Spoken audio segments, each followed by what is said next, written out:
My name is Kean Kok. I'm a full-time architect by profession. My dish is called sweet potato abacus seed aglio olio. What elements are different from the traditional abacus seeds, and obviously what was the inspiration for this? I'm actually Hakka, so my mom used to cook this for me when I was a child. Right. I wanted to create a dish that is nostalgic and give it a twist, and I thought Italian would be very good. First thing was I wanted to change yam for sweet potato and maybe use two colors because I thought the colors would be quite interesting. Right.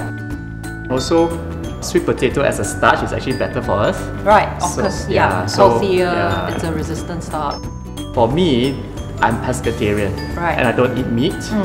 I wanted to think of a sauce that was simple as well and fast, so I thought aglio olio would be the perfect combination for the abacus seed.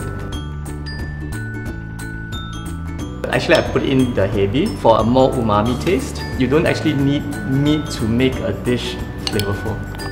You have all these beautiful flavors melding together, and obviously with the textural contrast and of course the beautiful colors. I mean, it looks amazing. We've changed the dish a little bit with one simple ingredient. Maybe you want to elaborate a little bit more. I'm quite happy about the addition of the chopped cashew nuts. The crunch of the cashew nuts really gave another dimension to the entire dish. So this is another thing about cooking, right? Yeah. A lot of times we always think about flavors, but we don't think about textural contrast as well.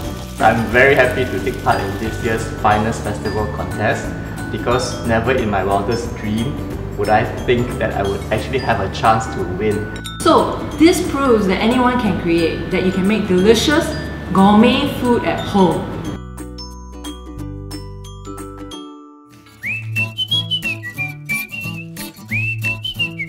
See you next year!